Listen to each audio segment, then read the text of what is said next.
이 시간 함께 나누실 말씀은 사도행전 14장 1절에서 10절까지 말씀입니다. 사도행전 14장 1절에서 10절까지 말씀 저랑 한 절씩 교독하도록 하겠습니다. 이에 이고니온에서 두 사도가 함께 유대인의 회당에 들어가 말하니 유대와 헬라의 허다한 무리가 믿더라.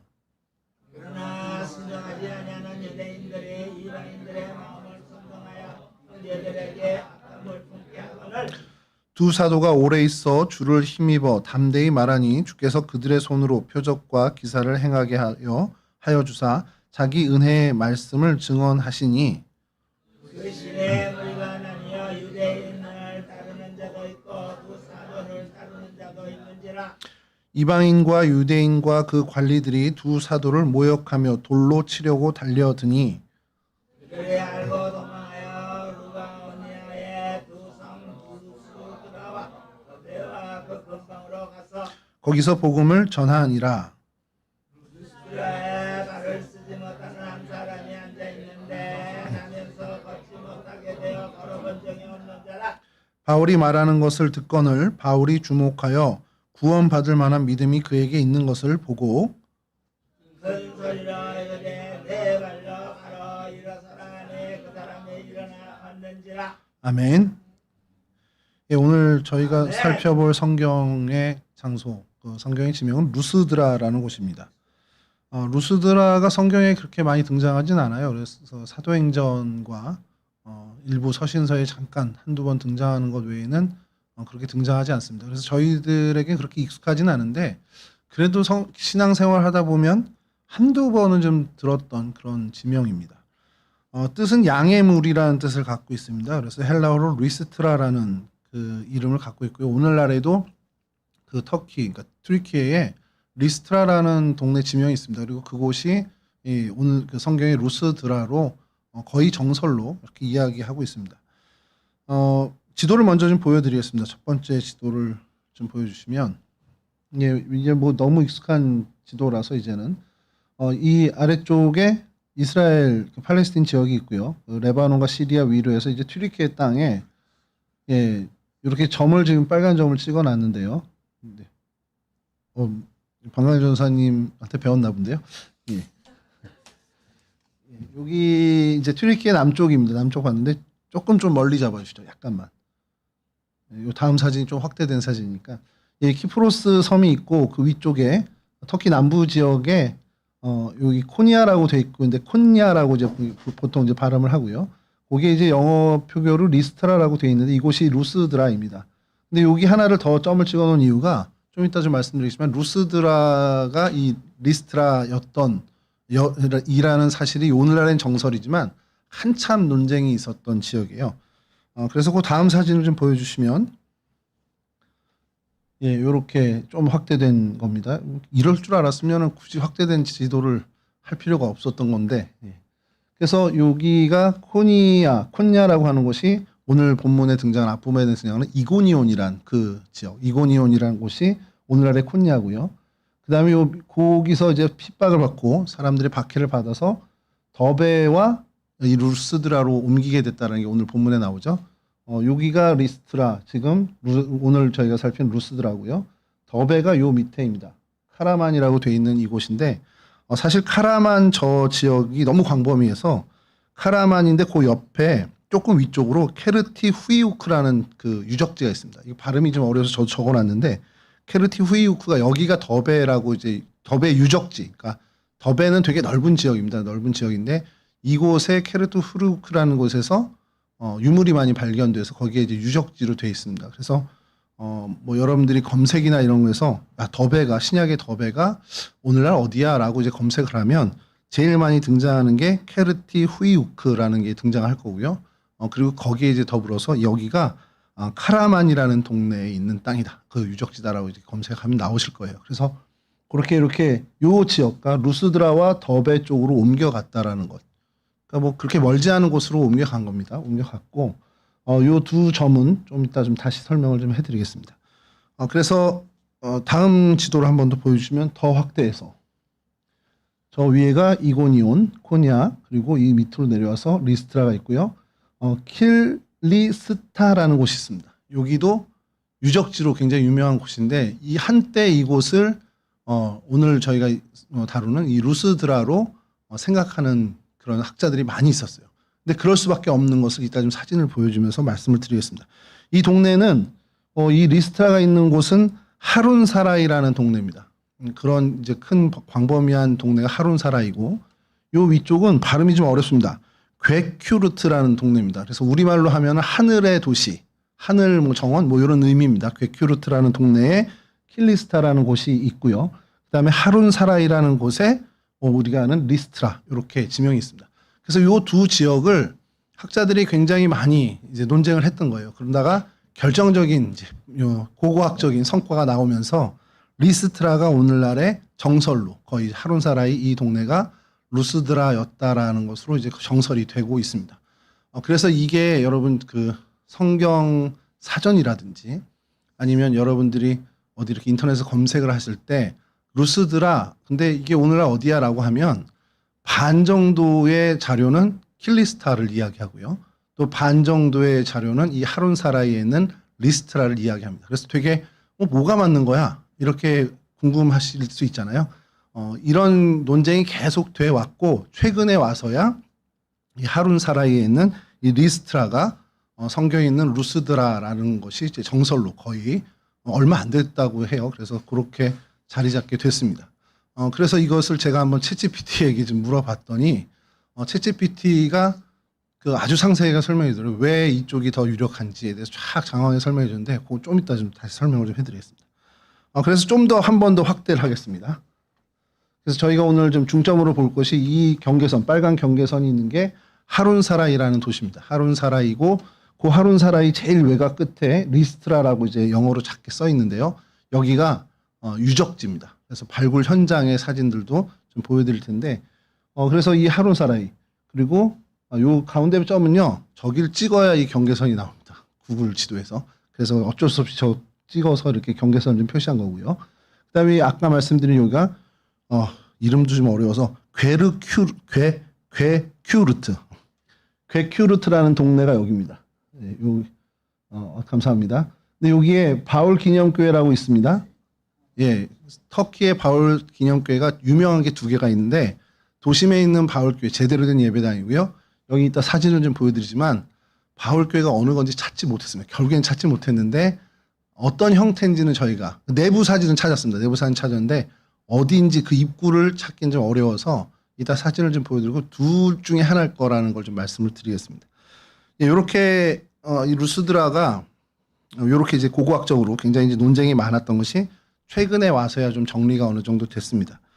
이곳이 로마의 식민지가 되는 것이 좀 느즈막하게 식민지가 돼요. 왜 그런가 하면 이 양쪽으로 큰 강이 흐르는데 그러다 보니까 여기가 약간 좀 외진. 그러니까 우리나라로 치면 굉장히 두메산골 같은 느낌이었던 것 같아요. 그러니까 강 사이에 있고 별로 이렇게 사람들이 쳐다보지 않고 주목하지 않는 곳이다 보니까 이 전체 지역을 로마가 패권을 차지했어도 뭐 여기까지 이렇게 물론 이제 전체적으로 다 로마 식민지니까 그다지 신경 안 쓰니까 식민지 안에서도 그냥 자유롭게 그 공동체 이 루스드라 사람들이 그냥 모여 사는 그렇게 크게 뭐 문제되지 않는 그러한 어떤 삶을 살았던 그래서 6세기에 가서야 행정적으로 로마 식민지로 편입이 되게 됩니다. 그러니까 6세기면은 굉장히 뒤죠. 그러니까 오늘 등장하는 우리 바울과 바나바가 이 루스드라 지역에 갔을 때에도 로마의 어떤 그 섭정이라든지 로마의 그 치리가 그렇게 여기에 미치지 않았던 그 시대에 이곳을 이제 방문하게 된 것으로 보면 됩니다. 그래서 뭐 많은 등장인물이 나와요. 뭐 아민타스라는 사람이 이 성읍을 로마에 이제 넘기게 됐다라는 역사의 기록도 있고요. 그래서 아우구스투스 장군이 갈라디아 지역을 방어하기 위해서 이곳에 수비대를 상주했다라는 기록들도 좀 있습니다. 그렇게 뭐 2세기, 뭐 3세기의 여러 일들이 기록되어 있는데 뭐 이걸 상세하게 여러분들이 소개하기는 좀 어려울 것 같고요. 그래서 어쨌든 이곳이 중요한 것은 로마의 통치하에 그렇게 강압적인 어떤 로마의 통치 압제하에 있지 않았던 그래서 그들만의 어떤 자유로운 문화와 또 종교 어떤 생활들이 그 안에서 이루어졌다. 그 원주민들이 이루어졌다는 거. 그러니까 이건 좀 뭘 얘기하냐면요. 당시에 이제 로마 시대에 이제 이쪽이 로마가 패권을 장악하면 헬라 문화를 이제 받아들인다는 거죠. 헬라 문화권이 들어오게 되는데 그 헬라어부터 사용하지 않는 아까 말씀드린 발음도 좀 어려운데 루가오니아어. 그러니까 루가오니아어라는 이제 단어, 그러니까 언어가 따로 있습니다. 그래서 이쪽이 루가오니아 지방이고 루가오니아어를 사용하고 있었다라는 거예요. 그러니까 헬라어를 별로 공용어인데도 쓰지 않고 루가오니아어를 사용하고 있었다라는 것을 고고학자들이 이제 찾아내게 됩니다. 그래서 이곳이 종교적으로도 문화적으로 좀 독립적인 어떤 부분을 갖고 있었고 그러다 보니까 이제 바울이나 이쪽 그 바울과 바나바가 여기를 방문했을 때 오늘 본문을 저희가 읽진 않았는데 그 다음에 이어지는 것이 바울과 바나바를 그리스 신화에 나오는 또 로마 신화에 나오는 제우스와 헤르메스로 이제 추앙을 하면서 제사를 하려고 그러잖아요. 그리고 하거든요. 근데 바울과 바나바가 그 말을 알아듣지 못하는 그런 모습이 나옵니다. 그러니까 이 소통하는 언어, 뭐 한가는 라틴어를 썼다라는 얘기가 있긴 한데 사실은 루가오니아어를 사용한 것으로 성경학자들은 봅니다. 그러니까 헬라어에 능통한 바나바와 바울 역시도 알아듣지 못한 언어로 이제 됐다는 것은 그들이 독립적인 언어를 사용했다라는 것을 볼 수 있고요. 그런데 이제 종교적인 부분은 본인들의 어떤 그 원주민의 종교도 사용은 했지만 그 헬라권에 있는 그리스 신화의 어떤 그 종교적 영향도 동시에 받고 있었던. 그러니까 종교의 어떤 그 부분도 약간 혼용되어 있는 것들이 있었다라고 이제 추정하는 근거로 학자들은 이야기합니다. 그래서 루스드라의 언어 또 종교관 이런 것들이 굉장히 학자들에게 연구의 대상이 되는데 로마의 식민지이나 식민지와 같은 로마의 치안이나 사법에 어떤 암시가 없었다라는 부분이 되게 독특한 지역이고 그리고 이 신약에서도 이곳이 식민지였다라거나 하는 그런 근거를 전혀 찾아보지 못하는 실질적인 독립국가처럼 지냈던 그런 모습을 보이는 굉장히 독특한 지역이었다라는 연구들이 나오고 있습니다.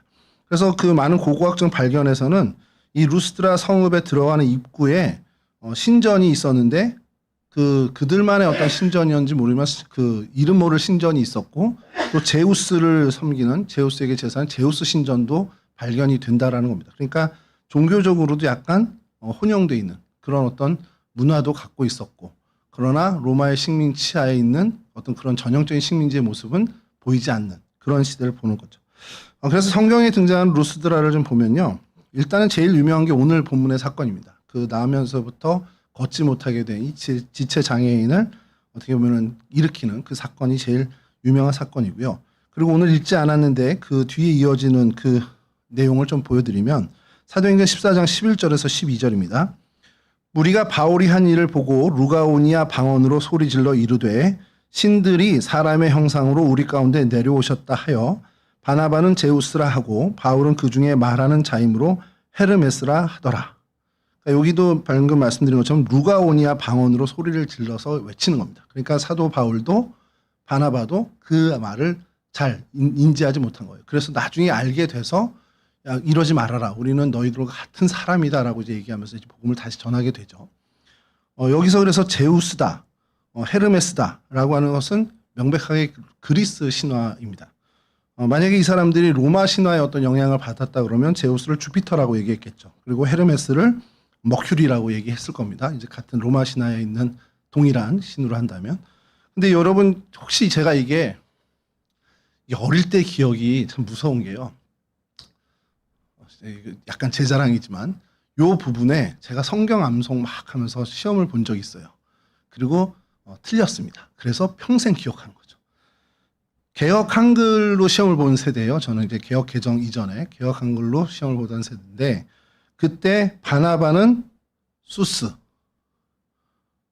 그리고 바울은 허메 이렇게 해서 제가 시험을 봤습니다. 근데 수스를 틀리고 허메를 맞았어요. 그래서 제가 평생을 기억하는데 어느 날 이 본문을 성경에 이제 개혁 개정으로 바뀌고 봤더니 제우스하고 헤르메스라고 이렇게 나오는 거예요. 허메와 수스로 저는 외웠는데 이게 뭐지? 그래서 이제 찾아본 겁니다. 그랬더니 개혁 개정은 그냥 제우스를 제우스로 번역을 했고 헤르메스를 헤르메스로 번역해서 뭐 새 번역도 마찬가지입니다만 개혁 한글은 이 한자어 성경을 번역하다 보니까 허메 헤르메스를 허메 한자어 허메로 제우스를 수스로 이제 쓰게 된 거죠. 그래서 어릴 때 허메와 수스 해가지고 성경 시험을 외우고 막 했던 것은 무용지물이 되는 거죠. 제가 그 이후로 성경 암송을 안 합니다. 에이 뭐 좀 더 바뀌면 이제 또 바뀔 텐데. 되게 많아요, 여러분. 작은 일에 충성된 자가 큰 일에도 충성되고잖아요. 개혁 한글 몇 번째 판인가 제가 초등학교 때는 작은 일에 신실한 자가 큰 일에도 신실한 이렇게 해서 신실이었습니다. 그게 어느 날인가 충성으로 바뀌었어요. 그럼 시험 보면 틀리는 거죠. 그때부터 제가 암송은 소용없다. 그렇게 뭐 그런 어떤 개인적인 생각을 갖고 있는데 어쨌든 이 제우스, 헤르메스 그러면서 이게 설교를 준비하다가 엉뚱한 데로 한번 빠지면 제가 걷잡을 수가 없는 게 헤르메스의 이제 음차를 저희는 헤르메스라고 해서 원어에 가깝게 했잖아요. 근데 이게 영어로 하면 허미즈입니다. 허미즈인데 이 불어로 하면 어떻게 됩니까? 네, 여러분들이 좋아하는 에르메스가 됩니다. 그럼 에르메스하고 이 헤르메스하고 관련이 있는 거냐? 똑같은 겁니다. 앙리가 헬리가 앙리인 것과 똑같은 발음 차이예요. 그러면 이 브랜드가 에르메스라는 이 브랜드가 혹시 헤르메스에서 나온 건가? 그리고 이제 찾아보는 거죠. 전혀 아닙니다. 티에리 에르메스라는 사람이 만든 브랜드라 에르메스입니다. 그거는. 그러면 전혀 관련이 없냐? 또 그렇지도 않아요. 이 에르메스 가가 예를 들어서 미국 문화에 있는 테일러라든지 베이커라는 성을 가진 사람들이 그 조상의 직업들을 따는 것처럼 이 유럽 문화에서 이름을 따오는 게 여러 이제 그 조상의 직업에서도 따오지만 신화적인 인물에서도 따오는 게 있습니다. 그래서 이 헤르메스 신화에 있는 헤르메스의 이름을 따서 자기의 성을 붙인 에르메스 가예요. 그러니까 그 에르메스 프랑스 이제 그 조상이죠. 에르메스 조상이 그 성을 갖게 된 게 이 그리스 신화의 헤르메스에서 갖고 온 건 맞습니다. 그러나 이 브랜드와 이 헤르메스와는 아무 연관이 없고 그 티에리 에르메스가 만든 그래서 브랜드가 에르메스가 된 거죠. 그래도 여러분들은 기억하시면 에르메스 막 하면 저게 원래 어원은 헤르메스였어. 이렇게 생각하면 뭐 하나의 팁이 되지 않을까. 그런 게 많습니다. 헨리와 앙리 얘기 재미난 얘기들도 많잖아요. 뭐 앙리가 왜 헨리란 이름을 뒤에 쓰고 붙이고 다니느냐. 뭐 축구 좋아하시는 분들은 좀 많이 알고 있는 얘기인데 그 어릴 때 자기를 도와줬던 친구가 헨리라 이름을 헨리라고 쓰고 축구 선수 생활한다 이런 얘기들이 돌았어요. 그러니까 뭐 말도 안 되는 거죠. 그러니까 불어로 앙리라는 발음을 하는데 그거를 이제 모르는 사람들이 왜 앙리는 뒤에 헨리라는 이름을 붙이고 써 이렇게 이제 오해하는 것에서 나오는 좀 에피소드들도 있습니다. 여하튼 이런 어떤 그 헤르메스라고 이 루가오니아어로 방언으로 이야기하다 보니 이 두 사도가 전혀 못 알아채는 그런 어떤 분위기의 지역이었다는 거. 그러니까 헬라어를 소용하지 않는 그 자신들의 고유의 언어를 사용하고 있었다라는 것을 이 본문에서 좀 찾게 됩니다. 성경에 그래서 이런 부분이 드러나고요. 또 사도행전 14장 19절에 유대인이 안디옥과 이고니온에서 와서 무리를 충동하니 그들이 돌로 바울을 쳐서 죽은 줄 알고 시외로 끌어내치니라. 실제로 돌에 맞아서 죽은 것과 같은 상태가 된 것이 이 도시였습니다. 이곳 루스드라에서 벌어진 일입니다. 성경에서도 또 이곳에서 이와 같은 일이 있었다는 것을 밝히고 있죠. 성경에서 등장하는 이 루스드라는 이 일이 거의 다고요. 그 다음에 이제 디모데의 고향이 여기였다라는 정도, 요 정도가 성경에서 등장하는 루스드라에 대한 이야기입니다. 그러니까 루스드라가 성경에서 그렇게 차지하는 얘기는 별로 그렇게 많지 않아요. 비중도 많지 않고. 근데 이곳에서의 일들이 사실 굉장히 의미 있는 일이라는 거죠. 이 바울과 바나바에게 있어서는 굉장히 의미 있는 선교에 굉장히 큰 어떻게 보면 좋은 역할을 한 선용된 그러한 굉장한 사건들이 있었던 것은 우리가 간과할 수 없다는 겁니다. 그래서 이곳 사진을 좀 준비했는데요. 그 하룬 사라이에 있는 리스트라 이렇게 리스트라라고 돼 있고 거기서 아까 말씀드린 킬리스트라는 조금 더 올라가야 됩니다. 그래서 그 표지판이 이렇게 있습니다. 다음 사진 보여주시면 이게 리스트라의 이제 발굴 현장에 있는 그 언덕입니다. 저 언덕 위에 많은 그 유물과 유적들이 이제 드러나게 되는데요. 다시 이곳은 먼 곳에서 찍은 사진입니다. 다음 사진 보여주시면 이렇게 언덕 위에 있는 거죠. 그러니까 예전에 저희 나라도 마찬가지지만 저희 나라도 산성이 많잖아요. 그래서 성을 지을 때 약간 언덕 위쪽에 그게 이제 수비하기에 좋기 때문에 그 언덕 위쪽에 그 성을 쌓는 것이 보통의 일입니다. 그러니까 여기도 그러다 보니까 이제 약간 언덕 위에 저는 성을 쌓은 거죠. 다음 사진 보시면 여기가 겨울날에는 이런 모습을 갖고 있고요. 그래서 이제 다음 사진 보시면 위에서 찍은 모습입니다. 이건 이제 유적지, 성이 작은 성이죠. 약간 수비대가 거주했을 법한 그런 성 위에 이런 둔지 이렇게 있습니다. 그리고 난 다음에 사진은 튀르키예와 여러 나라들이 합자해서 같이 발굴팀이 계속 이어지고 있습니다. 지금도 이어지고 있고요. 그래서 발굴팀 본부입니다. 그리고 다음 사진도 뭐가 달릴 것 같습니까, 여러분? 예, 구글 번역에 이미지를 올리면 한글로 바꿔줍니다. 그래서 터키 공화국 문화관광부 리스트라 고대 도시 발굴입니다. 여러 단체들이 같이 협력하고 있는 거고요. 그다음에 저 끝에 보면 성도의 도시 리스트라 이렇게 되어 있습니다. 예, 다음 사진 보여주시면 이것이 이제 발굴된 유적터입니다. 그래서 여러분 이게 재미난 게 저는 이제 성서 요 지명을 하다가 이제 알게 된 건데 제가 성서 고고학이나 뭐 고고학에 대해서 제가 잘 모르잖아요.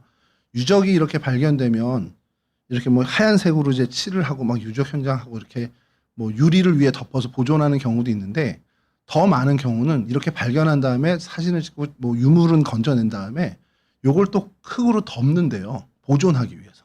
노출시켜 놓으면 계속 이게 망가지니까 그것을 다시 흙으로 덮어 놓고 표시 정도만 하는 그런 경우가 있답니다. 여기도 이렇게 발굴을 해 놓고 사실은 오늘날은 다시 덮어 놨어요. 그런 것들을 좀 보이는데 이 발굴했을 때 당시에 사진을 남긴 것들을 이제 찍어 놓은 것을 다운 받은 거죠. 다음 사진 보여주시면 이건 역시도 이 성의 규모를 좀 알 수 있게끔 여러 가지 터들, 그러니까 구조, 성의 어떤 구조들, 이게 뭐 어떤 격실이라고 이렇게 나와 있더라고요, 자료에는요. 그 다음 사진이 좀 더 이제 외곽 쪽에 있는 이렇게 기초가 되는 어떤 그런 부분이고, 다음 사진은 그 이제 반대편에서 이걸 또 찍은 겁니다. 그러니까 언덕 끝에 약간 이제 성벽, 오늘날로 지금 저희들 보면 이렇게 약간 축대 같이 이렇게 싸우는 그런 어떤 이게 오늘날의 콘크리트처럼 보일 정도로 견고하게 되어 있습니다. 근데 이게 그 시절 6세기 이후의 시절의 그 부분입니다. 다음 사진 보여주시면 이제 발굴팀과 사람들이 표시와 경계까지 모래주머니로 이렇게 해놓고 이제 사진 촬영을 하죠. 다음 사진 보여주시면 이게 이제 발굴 현장에 있었던 사람들이 기념으로 자신들이 올린 사진입니다. 저렇게 뭐 조금씩 해가지고 파내려가고 여기가 왜 많은 논쟁 끝에 이곳이 그래도 정설이 된 결정적인 이유가 뭐냐면 다음 사진 보여주시면 여기서 이게 나왔어요. 루스드라 비문이라고 하는데 이 루스드라 비문이 하룬 사라이 이 리스트라에서 발견이 되면서 아 여기가 루스드라구나 라고 사람들이 이야기한 겁니다. 근데 이게 사실 엄밀히 얘기하면 약간 반발할 수 있는 게 있습니다. 예컨대 몇백 년이 지났어요. 동성교회가 어디 있었을까? 사람들이 그럴 거 아니에요. 그럼 동성교회 현판 저희 있잖아요. 교회 현판. 근데 저희가 전에 쓰던 건 저희가 이게 무너지면서 이렇게 다시 역사 자료실에 보관하고 새롭게 이제 동판을 했단 말이에요. 근데 저 역사 보관실에 보관하던 걸 혹시나 저희가 여기가 재건축이 돼서 다시 뭐 이렇게 건물을 짓게 됐다, 예배당을 짓게 됐다. 그럼 저거를 여기 헐구친데 여기 둘 수 없잖아요. 그럼 어느 분이 이렇게 좀 보관한다고 가져가실 수도 있겠죠. 그럴 수 있지 않나요? 근데 뭐 예컨대 역사 자료실을 어떤 담당을 하는 분이 원사님이나 장로님이 잠깐 댁에 가져가셨어요. 근데 하필 그게 성남이야. 근데 이제 못 지고 그냥 거기서 놔둔 거야. 그 교회에서 나중에 회수를 못했어. 예를 들어서요. 근데 몇백 년 후에 성남에서 동성교회 현판이 발견돼요. 그러면 사람들은 뭐라고 그러겠습니까? 그래, 동성교회는 성남에 있었어. 얘기할 수 있습니다. 그러니까 그렇게 반발하는 거예요, 반대쪽에서는. 근데 뭐 그럴 확률은 너무 적은 거죠.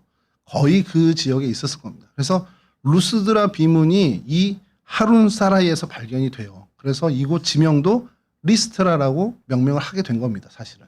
그래서 리스트라에서 이름이 똑같네? 이게 아니고 하룬 사라이에서 루스드라 이 비문이 발견되니 그냥 리스트라라고 명명을 하게 된 이유도 있다라는 겁니다. 그래서 이곳이 좀 정설이 된 겁니다. 그래서 이 부분에 대해서 여러 자료들을 찾다가 뭐 논문도 있는데 뭐 유료라 제가 이제 그 다운받아서 보지도 못하게 되고 개요적인 부분만 보는데 그래서 이 논문을 제 GPT한테 물어봤습니다. 야, 이건 논문을 내가 발견을 했는데 내용을 모르겠어. 그랬더니 논문을 이제 살 필요가 없더라고요. 얘가 요약을 해줘. 그래서 왜 이렇게 주류가 됐는지에 대한 것에 대해서 이 하룬 사라이가 하룬 사라이 혹은 하툰 사라이라고도 불리고 있는데 이 고고학적인 이 로마식 석비, 지금 이 사진 보여준 이 석비가 발견된 것, 그러면서 동시에 도로와 수도 시설 그리고 동전들이 발견이 됐는데 그러한 것들이 사도행전 시절의 그 로마 문화권과 동일한 것으로 판명이 된다는 겁니다. 그러니까 같은 시대에 그 지어진 건물들이 있고 그때 당시에 사람들이 거주했다라는 것이 확인이 됐고 거기에 루스드라 비문이 발견됐으니 이것이 가장 유력한 루스드라라는 하룬 사라이가 그렇다라는 것을 그 논문에서 이야기한 겁니다. 사도행전의 기록과 지형적 조건이 굉장히 일치하고요. 그리고 아까 말씀드린 이고니온에서 더베와 루스드라로 옮겨가잖아요. 그 거리나 방향이 거의 유사하다라는 것. 그리고 미군이 와서 여기를 조사한 경우가 있는데 그 보고서를 이 논문이 차용해서 쓰게 됩니다. 그래서 쓰면서 루스드라에 대한 어떤 미군의 자료를 가지고 인용하면서 이곳이 유력한 곳이다라는 것이 그 논문의 내용이었습니다. 3,500원 주고 다운을 받아도 영어기 때문에 못 볼 텐데 여하튼 이 GPT가 잘 해석해줘서 요약해줘서 좀 보게 됐습니다. 그리고 두 번째로 유력한 곳이 사진 좀 보여주시죠. 다음 사진 보여주시면 다시 좀 사용하겠습니다. 예, 여기가 하룬 사라이고 저 위가 발견된 리스트라 지역입니다. 그리고 요만큼의 거리에 여기 아까 말씀드린 킬리스타 여기가 유력했던 곳이라는 것이죠. 여기가 왜 유력했는지 그 이유를 이제 사진으로 좀 설명을 해드리면 다음 사진 보여주시죠. 이제 킬리스타 입구입니다. 여기는 킬리스트라 입구인데 뭔가 여러분 좀 기대되지 않습니까? 여기는 길도 잘 닦여 있고 왜냐하면 하룬 사라이보다 먼저 여기가 발굴이 돼서 여기구나. 그래서 여기에 바울 기념교회도 세운 겁니다. 여기가 루스드라라고 생각을 해서요. 자, 왜 그랬냐? 다음 사진 보여주시면 이게 킬리스타를 바라본 정면 사진입니다. 약간 언덕 위에서 킬리스타라고 하는 유적지를 바라본 사진입니다. 여러분 좀 이상하지 않습니까? 여기 좀 굉장히 인상 깊죠. 이걸 좀 확대해서 보여드리면 좀 더 먼 사진 한번 먼저 보여드리고 이 산 밑에 이 지역에 이상한 지형들이 있습니다. 근데 왜 이렇게 됐냐? 사람 손이 단 거예요. 원래 저런 암벽산이었는데 뭔가 사람 손에 의해서 이렇게 다듬어진 부분들이 생긴 겁니다. 가까이 찍은 사진 다음 사진 보여주시면 이렇게 한 겁니다. 파 들어간 거예요. 여러분 전에 한번 저희가 여기서 페트라 기억나십니까? 요르단의 페트라. 나바테이안인들이 이렇게 바위를 파서 주거를 했는지 무덤이었는지 뭐 아직도 그 논쟁이 있긴 한데 주거했을 가능성이 좀 크죠. 그곳에 거의 비슷한 모양으로 이렇게 굴에다가 굴에다 바위를 팠대. 바위에다 굴을 팠습니다. 그래서 사람들이 들어가서 거주한 모양이 발견이 된 겁니다. 근데 이게 어느 정도로 맞냐? 다음 사진 보여주시면 아까는 저쪽 바깥쪽 면에서 본 거고 이제 안쪽에 들어가면 이러한 바위들이 무수히 서 있는 거예요. 그래서 이렇게 들어가면 그래서 요 다음 사진 보여주시면 여기가 이제 바울 기념교회라고 이제 지칭하는 곳 중에 하나인데 이 두 사진 중에 하나입니다. 이렇게 계단까지 돼 있어서 안으로 들어가서 파인 바위 안으로 들어가게 됩니다. 그리고 그 위쪽에도 그 아까 밑에 쪽 다음 사진 보여주시면 저쪽은 밑에 쪽에 굴이 파여 있는 게 보이고 여기 올라오면 위쪽에 이렇게 굴이 파져 있는 것들이 보입니다. 그러니까 뭐 바위마다 굴이 엄청나게 파져 있어요. 다음 사진 보여주시면 이거는 굴만 판 게 아니라 여기까지 다듬은 겁니다. 집 모양으로 다듬기까지 한 겁니다. 그러니까 저희 오늘날의 건축처럼 쌓아서 집을 짓는 게 아니라 이만한 바위를 모양을 깎아서 안에 파고 들어가서 상화를 한 그런 흔적들이 나온 거죠. 그리고 이곳이 아까 말씀드린 다음 사진 보여주시면 아주 입구가 너무 이제 잘 정교하게 다듬어진 여기가 이제 괴큐르트라고 아까 말씀드린 그 지역의 킬리스타라는 그 유적지입니다. 그리고 이 내부 사진 여기가 아까 말씀드린 그 바울 교회라고 기념교회라고 한 곳의 내부인데 창문도 냈습니다. 창문을 내서 생활을 하고 그래서 이거를 처음에는 무덤이 아닌가라고 이제 고고학자들이 추정을 했었는데 무덤이라고 하기엔 너무나 생활 흔적이 많이 있어서 이건 주거시설로 썼겠구나. 자, 그렇게 생각을 했습니다. 그리고 요거를 좀, 다음 사진 보여주시면 이 정도로 견고하게, 어느 집 거실 들어가는 것 마냥 이렇게 잘 배치를 해 놓은 거죠. 그리고, 하나 이제 중요한 것이, 여기 이제 다음에 바울, 이게 딱 했을 때 딱 넘겨주셔야 되는데, 설명이 안 끝났는데. 바울 교회라고 추정하는 또 한 곳인데, 이곳은 왜 이러겠습니까? 그냥 주거시설이 아니라, 이렇게, 어떤 집회를 할 수 있는 넓은, 그래서 이것을 바울 기념교회라고도 이제 칭하는 그런 한 후보지입니다. 뭐냐면, 주거시설로만 쓴 게 아닌 거라는 거예요. 이제 고고학자들의 얘기는 이곳이 핍박을 피해서 초대교회, 그러니까 초대교회 후기죠. 이제 그 로마의 박해가 이제 시작되고 막 그러던 그때 그 이후에 한참 박해가 진행되고 박해의 끝물이 끝날 때까지 이곳에서 교회 공동체가 있었다는 흔적들이 나옵니다. 그러니까 사도 바울이나 바나바가 전했던 그 복음을 듣고 교회들이 세워지고 그 사람들의 후예들이 저쪽은 이제 카타콤이지만 여기 이제 바위 안에서 거의 카타콤베와 같은 그런 예배당의 모습에서 신앙생활을 이어갔다라고 이제 보는 겁니다.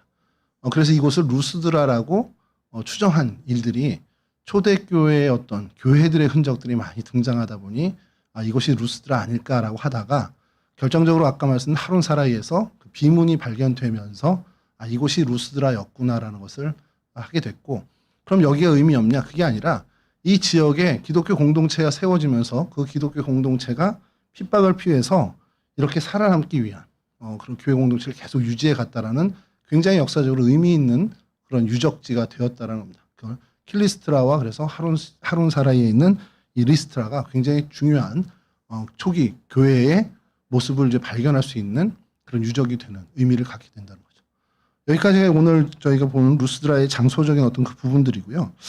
그래서 이 루스드라에서 벌어진 일들의 좀 의미 있는 사건, 여러 가지가 뭐 있으면 참 좋겠지만 사실 대표적인 사건은 오늘 그 신체적인 장애를 가진 사람이 복음을 듣고 일어나게 돼서 고침을 받게 된, 그래서 구원을 받게 된 그 부분, 그리고 그로 인해서 많은 사람들이 하나님의 이적을 보고 그 사람 바울과 바나바를 뭐 제우스다 헤르메스다라고 추앙까지 할 정도로 정말 충격을 받고 예수를 믿게 되는 그런 어떤 공동체가 세워지는 그런 일들이 벌어지는 것들을, 그 사건을 좀 주목하게 됐습니다.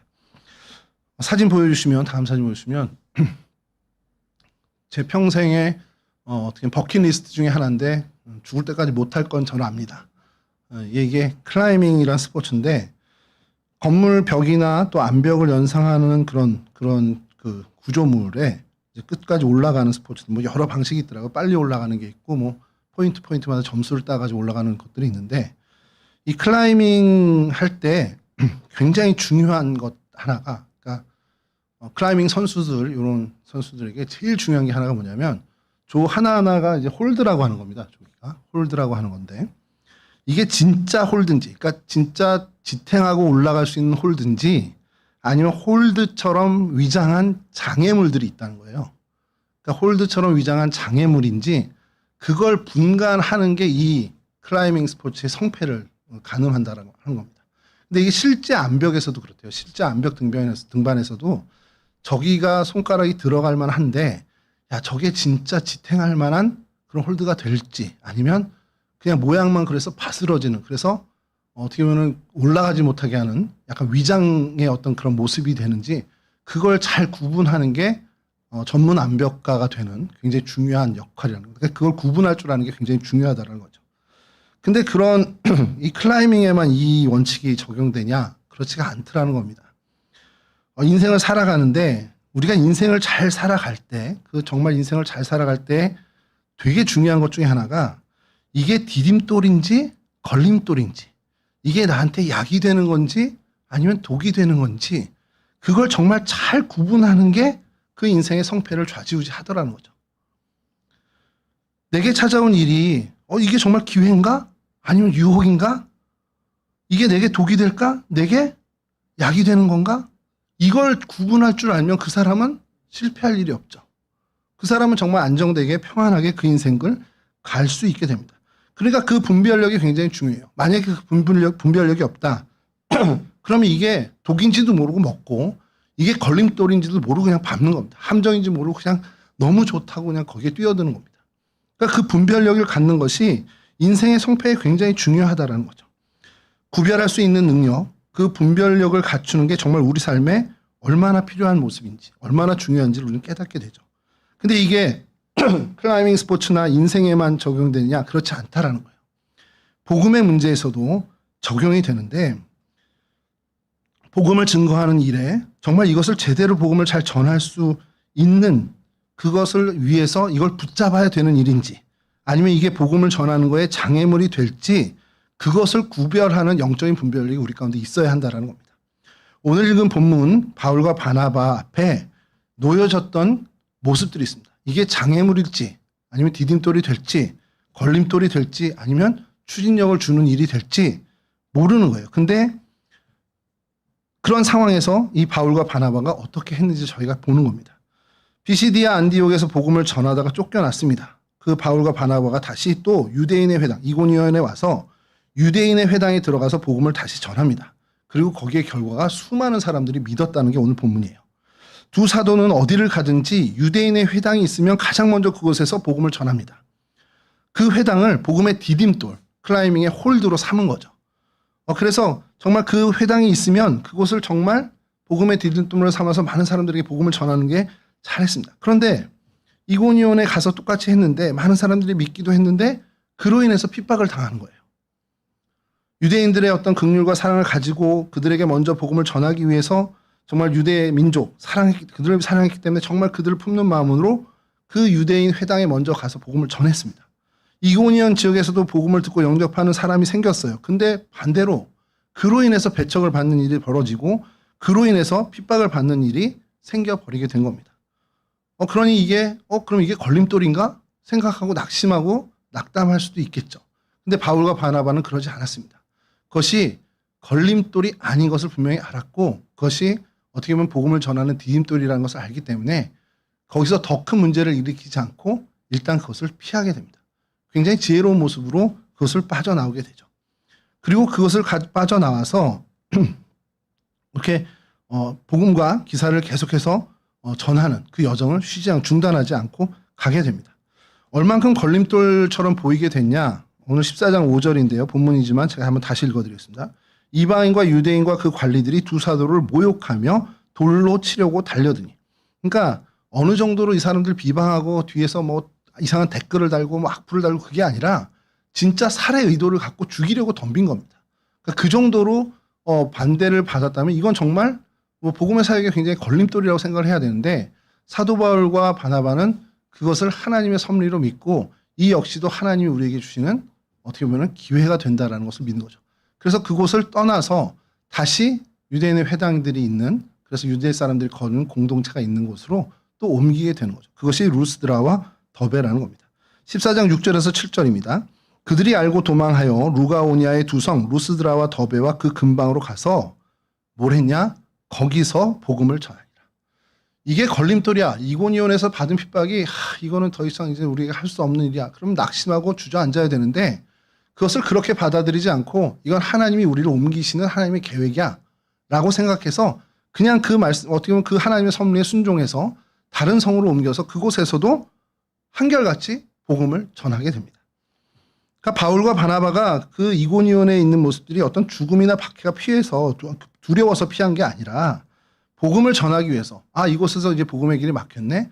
그럼 또 옮겨가야 되는 거구나. 그게 하나님의 섭리구나. 그래서 내게 다가온 일이 하나님이 나에게 주시는 하나님의 도구였다. 하나님의 뜻을 밝혀주는 하나님의 의지를 알려주는 도구로 여기고 그래서 다른 곳으로 옮겨서 복음을 전하게 됩니다. 그러니까 장소만 옮겨졌을 뿐이지 그들이 하는 일은 전혀 변한 게 없다라는 겁니다. 하나님이 원하시는 장소에 머물기도 하고 때로는 하나님이 옮기신다면 그것을 떠나서 옮겨 그래서 하나님이 원하신다 또 복음을 전하는 그런 굉장히 유연하고 지혜로운 영적인 판단력을 갖고 있었던 사람들이라는 겁니다. 그래서 그곳에서 사실은 옮겨진 그런 어떤 영적인 판단력이 있다 보니까 이 루스드라에 옮겨져서도 하나님의 놀라운 섭리를 발견하는 눈을 가진 겁니다. 앞서 말씀드린 것처럼 여기서 디모데와 귀한 인연이 시작됩니다. 성경학자들은 이 지역에서 루스드라에서 바울과 바나바가 복음을 전한 것을 이제 디모데의 어머니와 외조모가 듣고 또 디모데도 그래서 신앙을 갖게 됐다라고 추정을 하고요. 그래서 2차 선교 때 이곳을 들렀을 때 디모데를 만나서 동역자로 삼게 된다라고 성경학자들은 이야기합니다. 사도행전 16장 1절입니다. 바울이 더베와 루스드라에도 이름에 거기 디모데라 하는 제자가 있으니 그 어머니는 믿는 유대 여자요 아버지는 헬라인이라. 그러니까 2차 선교 여행 때 다시 이곳을 들렀을 때 디모데를 만나게 되고 그를 데리고 이제 복음의 어떤 일꾼으로 삼게 되는 거죠. 여하튼 루스드라에서 복음을 증거하던 중에 나면서부터 걷지 못하는 사람을 만났는데 이 영적인 분별력이 있던 바울은 결국 그 사람의 모습을 보면서 그가 구원받을 만한 믿음을 가진 사람이란 것도 발견을 하게 됩니다. 여러분, 그러니까 이 바울이 영적인 분별력을 갖고 있다 보니까 내게 닥쳐오는 이 걸림돌처럼 여길 수 있는 일, 방해가 되고 어떻게 보면 해악이 될 만한, 정말 해가 될 만한 그 일들이 아니야, 이건 하나님이 내게 주신 선한 도구야라는 것으로 정확히 바라봤고, 그리고 그의 말씀을 듣는 이 지체장애인도 그 안에 하나님을 정말 믿고 구원받을 만한 믿음이 있다는 것을 발견하는 영적인 분별을 갖고 있었다는 겁니다. 그러자 하나님의 놀라운 역사가 일어나는 거죠. 오늘 본문입니다만 8절에서 10절입니다. 루스라에 발을 쓰지 못하는 한 사람이 앉아있는데 나면서 걷지 못하게 되어 걸어본 적이 없는 자라. 바울이 말하는 것을 듣거늘 바울이 주목하여 구원받을 만한 믿음이 그에게 있는 것을 보고 큰 소리로 이르되 내 발로 바로 일어서라 하니 그 사람이 일어나 걷는지라. 제대로 된 분별력을 가진 이 바울이 믿음을 받고 그래서 그 겉모습만 보면 놓칠 수 있는 것을 그 안에 있는 영적인 부분을 받게 되어서 그 안의 것을 제대로 보고 하나님의 역사가 일어나게 됩니다. 여러분, 이 사람, 이 나면서부터 장애를 안게 된 이 사람이요. 겉모습만 놓고 보면 그 사람의 어떤 모든 모습은 그 인생에도 걸림돌이고 공동체에도 걸림돌이 될 만한 일이었습니다. 어쨌든 취약한 모습을 갖고 있었던 사람이에요.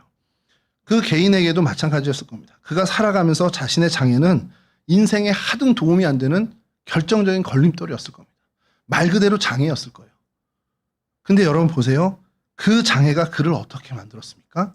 그로 하여금 어떻게 보면 하나님의 은혜를 듣고 하나님의 은혜를 경험하고 구원받는 사람. 그래서 일어나 걸으라 했을 때 듣고 일어서는 하나님의 역사를, 하나님의 능력을 보여주는 도구가 되었다는 거예요. 그 단순히 그 사람이 걷게 된 것만이 아닙니다. 그 일을 통해서 많은 그 루가오니아 지방의 사람들이 그 일을 보고 하나님을 찬양하고 심지어 그 일을 일으킨 바울과 바나바까지도 높이는 그러한 일이, 그러한 놀라운 일이 벌어지게 된 거예요. 그러니까 하나님의 복음의 역사에 이 장애를 가진 한 사람의 인생이 너무 큰 쓰임을 받게 된 거라는 겁니다. 바울은 이것까지도 본 것이 아니겠냐라는 생각을 하는 거죠. 바울의 선교 여행에 어떻게 보면 많은 것들이 이 일뿐만 아니라 많은 일들이 이와 비슷한 일들이 벌어집니다. 그 육체의 장애를 안고 있는 사람, 육체의 장애가 그의 인생의 걸림돌이고 정말 장애였고 사람들의 눈에게도 그렇게 보였을 겁니다. 보이는 것에는 장애와 걸림돌이지만 그에게 이 장애가 복음 앞에 나가는 도구가 되었을 뿐만 아니라 하나님의 역사를 경험하게 되는 유용한 도구가 되었고 많은 사람들에게 하나님의 은혜와 하나님의 역사를 증거하는 은혜의 수단이까지 되게 되었다는 거죠. 여러분, 그리고 그것을 목격한 사람들은 하나님의 능력을 경험하게 되고 그래서 하나님의 복음을 받아들이게 되는 굉장히 유용한 하나님의 복음의 도구가 된 것이 이 장애를 가진 사람의 인생이었다는 겁니다. 그러면 여러분, 오늘 그 시선을 다시 나에게 좀 나를 좀 바라봤으면 좋겠어요. 그 시선을 가지고 보여지는 부분에서 내 삶에, 우리 삶에 걸림돌이 되는 것처럼 보여지는 모습이 있냐라는 거죠.